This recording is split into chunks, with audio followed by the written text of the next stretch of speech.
আচ্ছা, আজকে আমি তোমাদের বেসিক্যালি কোনো টপিক নিয়ে পড়াবো না। আজকে তোমাদেরকে জাস্ট বোঝাবো যে এলএলবির যে কোর্স থাকে, একটা থাকে 5 ইয়ার্স, একটা থাকে 3 ইয়ার্স, ওকে?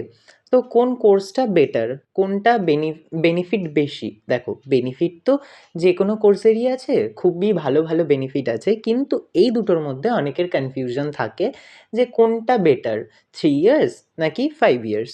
তো এটাই বোঝাবো যে কোনটা বেটার, ওকে? আচ্ছা, আমি আগেই সরি বলে রাখছি কারণ বাইরে প্রচুর আওয়াজ হচ্ছে। তো তোমরা একটু প্লিজ ম্যানেজ করে নিও। আচ্ছা, কাম টু দ্য টপিক, যে তোমরা যদি এইচএসের পরে অ্যাডমিশন করতে চাও লয়ে, তাহলে সেক্ষেত্রে তোমাদেরকে 5 বছরের যে ডিগ্রিটা আছে সেই ডিগ্রিটাতে ভর্তি হতে হবে। ঠিক আছে?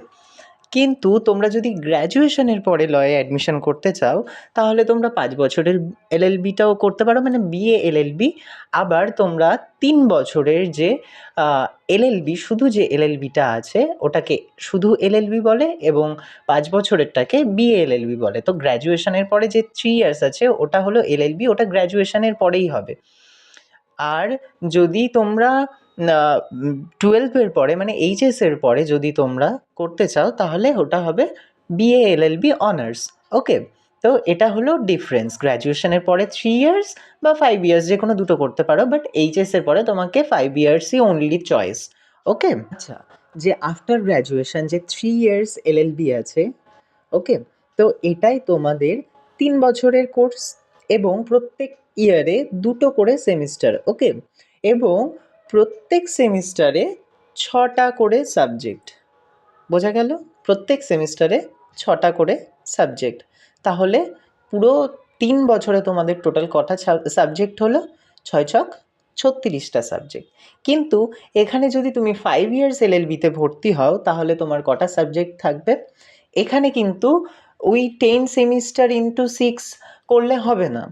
এখানে প্রথম সেমিস্টার থেকে পুরোপুরি 6 সেমিস্টার পর্যন্ত তোমার 6টা করে সাবজেক্ট থাকে, তারপরে সাবজেক্ট কমতে কমতে আসে, ওকে?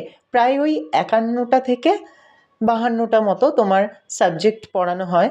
তারপরে 5 ইয়ার্স এলএলবিতে আবার কিছু অপশনাল সাবজেক্ট থাকে।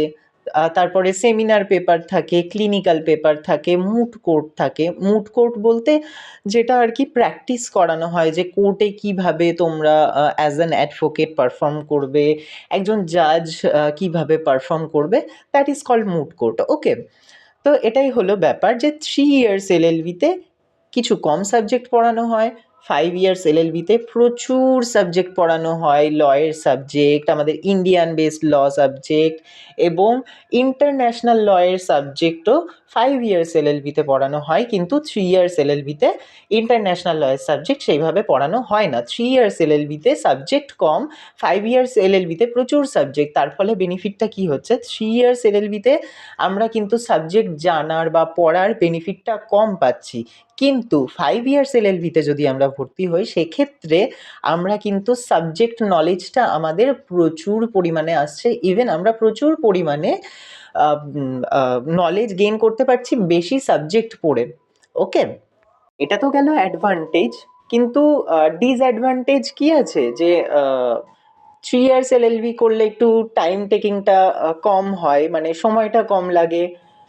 এবং 5 ইয়ার্স এলএলবি করলে 5 বছর অপেক্ষা করা সত্যিই কষ্টকর একটা নিজের পায়ে দাঁড়ানোর জন্য। কারণ আফটার এইচএস সবাই চায় ছোটোখাটো কিছু কাজ করতে, কিছু ইনকাম করতে। তো এটাই হলো ব্যাপার।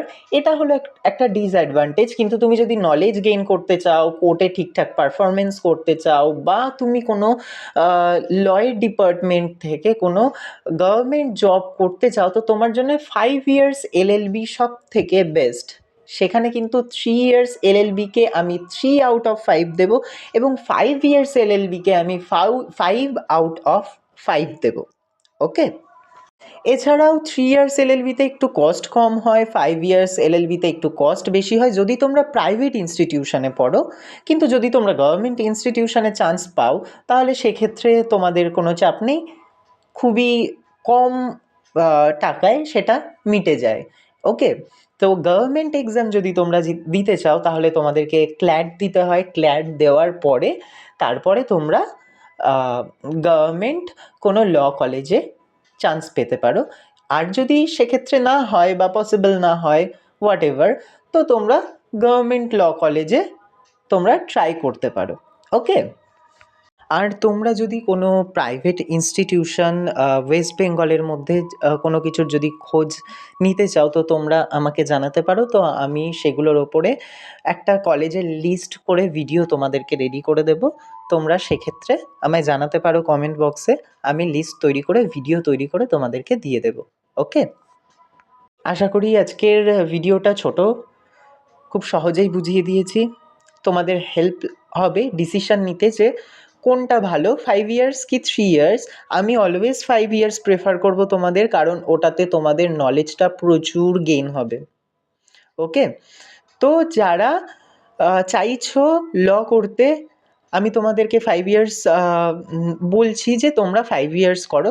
কিন্তু তোমাদের যদি মনে হয় যে না ওটা খুব টাইম টেকিং, এবং যদি তোমরা গ্র্যাজুয়েশন করে থাকো, তাহলে তোমরা 3 ইয়ার্সে চান্স নিতে পারো, ওটাও খুব ভালো। দেখো, পড়াশুনো তো সব কিছুই নিজের কাছে।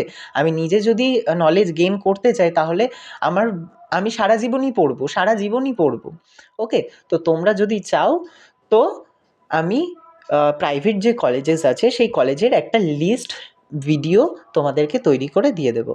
তোমরা please like, comment, share and subscribe করে দিও। ওকে। আচ্ছা, দেখা হচ্ছে নেক্সট ভিডিওতে।